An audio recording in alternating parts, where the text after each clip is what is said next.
What's up, everyone? Welcome back to the channel, and welcome to, I believe, episode 7 of the WrestleRamble. The first WrestleRamble of the year. We haven't posted one, I think, since November. I think the last WrestleRamble we posted was the one that I did on a Montreal screw job. I thought 24/7 was going to post one in December when it was just him uploading. I know he had mentioned something about doing it, but then for some reason he just never did. So we're here. We're back with episode 7 of the Wrestle Ramble. And in this episode, I thought maybe we would do one that I kind of wanted to do for a while, and I just, for some reason, never did. And that is moves slash spots that are overused in wrestling. And because I got this idea a few months ago, way back when we had Bronson Reed versus Braun Strowman back in like October or September, October, whenever that was, the last Monster Standing match. I got this idea then because in that match they broke the ring, and I feel like that move, that spot, has been overused over the years, and that's where I got this idea from for the Wrestle Ramble. So I'm just gonna talk here and there about some moves or spots that I feel are overused in wrestling, and they should either stop or at least cut back on how often they're used. So the first one, as I already mentioned, was two big men or built big strong dudes breaking the ring. It's happened multiple times now. The very first time it ever happened was Brock Lesnar versus the Big Show. And when that happened, it was crazy. It's to this day one of the most talked about moments in SmackDown history.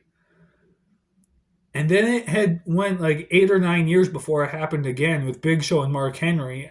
When was that? At Vengeance in 2011. And then pretty much ever since like 2017 or so, it's happened like 3 or 4 times. I think it happened with Big Show and Braun Strowman. I think it happened with Braun Strowman and Bray Wyatt, which I thought was kind of strange. It happened with Braun Strowman and Bronson Reed, as I mentioned. I can't remember if it's happened another time, but I feel like a big moment like that, it should only have been done once or twice. Now it's happened like 5 or 6 times, and I'm just like, what's the point? Like, yeah, it is still cool to see, but it doesn't need to happen every time you have two big men facing each other. Like, it just doesn't. The first time it happened with Big Show and Brock Lesnar, wow, what a moment. Most talked about moment, or one of the most talked about moments in SmackDown history. And then maybe again with Big Show and Mark Henry, and like to me that was it. Those are like the only two times that it should have happened. Now it's been overused. It's happened again 5 or 6 times, and I feel like, why keep doing it? We've seen it already. That's one of those moments where, again, yeah, it's cool to see, but like there's, because it's happened so frequently, it's not going to live up to how awesome and exciting it it was the very first time it happened back in 2003 on SmackDown. Like, you're never going to get that big pop excitement as you did back then. I don't think. Because when it happened with Braun Strowman and Bronson Reed, like, yeah, there was a pop, but you take that pop and compare it to the pop they had 22 years ago on SmackDown. I'm almost certain the one 22 years ago was bigger. I remember when I saw that happen, I'm like, oh, geez. Why did they do it again? Like, it was a cool moment. I'm not saying it wasn't cool, but I'm like, they don't need to keep doing this every time they have two big men in the ring. And when they had Bray Wyatt do it during the pandemic in the Thunderdome, when was that, SummerSlam or Payback? One of them. When they had Bray Wyatt do that, I'm like, that one, it didn't make sense because, like, yeah, Bray Wyatt's a bigger guy, but he's not Bronson Reed. He's not Brock Lesnar. He's not Braun Strowman. He's not Big Show. He's not that typical size of a person. He's the smallest person, probably, to break the ring. And so with Bray Wyatt, it just didn't really make that much sense. Just my opinion. So that's one spot that's been overused. The next thing I'm going to talk about is actually a move, and I'm sure many of you guys will agree with me on this. I know 24/7 will. The super kick. The super kick is an overused move. It was great as a finish back in the day when Shawn Michaels would do it. But because Shawn Michaels is widely known as one of the greatest wrestlers of all time, like, you go up to any modern day wrestler, you ask them who their top 5 favorite wrestlers of all time were or are, 95% of them will have Shawn Michaels in their top 5. And because of that, they saw the super kick so often as a child when they were watching Shawn Michaels that they must have thought it was a cool move and started doing it on a regular basis. And I mean, don't get me wrong, I love me a good super kick. I do, and I don't mind it being used as a regular move and not a finisher. But when you hit 2, 3, 4, 5, sometimes more than that in a match, that's when it starts getting like overused and there's a problem. Like, I guarantee you, if you watch a match with any like smaller, not necessarily a cruiserweight, but maybe like a light heavyweight, there will be a super kick in the match 80% of the time. A lot of matches nowadays have super kicks, and that kind of drives me nuts.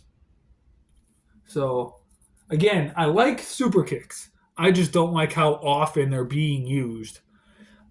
I have no problems with it not being a finish anymore. Like, that's fine. I don't care. Make it a regular move. Just stop using it multiple times in every single match.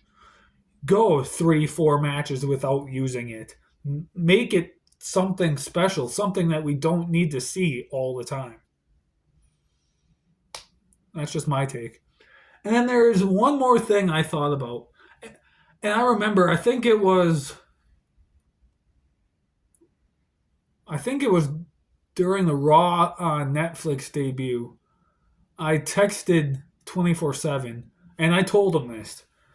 I said, there's one more thing that I don't like about modern day wrestling, and it's something that's overused or overdone quite a bit. And that is people constantly kicking out of superstars' finishers. Like, it's called a finisher to finish the match.